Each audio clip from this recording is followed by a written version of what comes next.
நண்பர்களுக்கு வணக்கம். இப்போ நம்ம டிஸ்கஸ் பண்ண போகிற டாபிக் பார்த்தீங்கன்னா, ஒரு கார்மெண்ட், ஒரு ஃபேப்ரிக்கோ, ஒரு ஷர்ட்டோ, ஒரு டிஷர்ட்டோ போடுறோம் அப்படின்னா, அது வந்து நம்ம நமக்கு வந்து கம்ஃபர்டபுளாக இருக்கா அப்படிங்கிறத எதை வச்சு பார்க்க போகிறோம். என்னென்ன பராமீட்டர்ஸ் இருந்தால் நமக்கு வந்து கம்ஃபர்டபுள் வந்து நல்லா இருக்கும், என்னென்ன பராமீட்டர்ஸ் இருந்ததுன்னா நம்ம போடுறதுக்கு வந்து துணி நல்லா கம்ஃபர்டபுளாக இருக்கும் அப்படின்னு பார்த்தோம்னா, அது என்னென்ன பராமீட்டர்ஸ் அப்படிங்கிறத பார்க்க போகிறோம். ஃபர்ஸ்ட் பராமீட்டர் பார்த்தீங்கன்னா, மேலே துணி போடும்போது சாஃப்டாக இருக்கும். அதனுடைய சர்ஃபேஸ் வந்து வர வரன்னு ரஃபாக இருக்கக்கூடாது. இருந்தது அப்படின்னா நமக்கு ஒரு மாதிரி இரிட்டேட்டிங்காக இருக்கும்.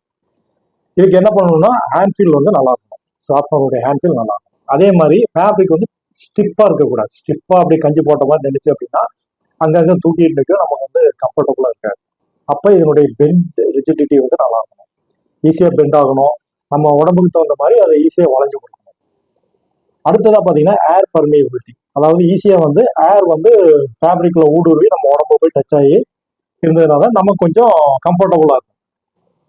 இது வந்து சம்மர்ல வந்து ரொம்ப முக்கியம். ஆனால் வின்டர்ல பார்த்தீங்கன்னா, ட்ரெஸ்டு ஃபேப்ரிக் மாதிரி ஃபேப்ரிக் போட்டு ஏர் பர்மியபிலிட்டி கம்மி பண்ணி நம்ம வந்து வார்மை வந்து பாடியினுடைய வார்மை வந்து மெயின்டைன் பண்ணி கொஞ்சம் ஹாட் டெம்பரேச்சர் மெயின்டைன் பண்ண முடியும்.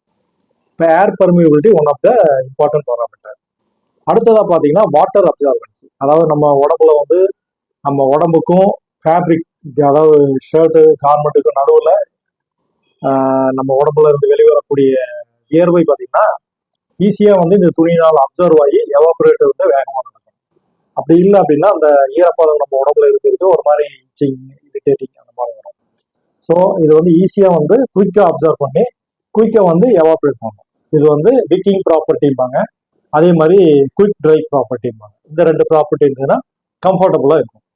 இதெல்லாம் வந்து ஃபேப்ரிக் பேசிக் பராமீட்டர். கம்ஃபர்டபுளாக இருக்கிறது, கம்ஃபர்ட்டாக இருக்கா இல்லையா அப்படின்னு பார்க்கறதுக்கான பேசிக் பராமீட்டர்ஸ். இது இல்லாமல் பார்த்தீங்கன்னா, கார்மெண்ட்டாக வந்து என்னென்ன பராமீட்டர் இருக்குன்னா, போடுறதுக்கு வந்து துணி கம்ஃபர்டபுளாக இருக்கும் அப்படின்னு பார்த்தீங்கன்னா, ஃபர்ஸ்ட் பார்த்தீங்கன்னா ஃபிட்டு கரெக்டாக வந்து உடம்புக்கு ஃபிட் ஆகிற மாதிரி கார்மெண்ட் போடணும். ஃபிட்டு சரியாக வந்து உட்காரல, சரியாக வந்து நம்ம உடம்புக்கு ஃபிட் ஆகலை அப்படின்னா ரொம்ப கம்ஃபர்டபுள் வந்து ரொம்ப மோசமாக இருக்கும்.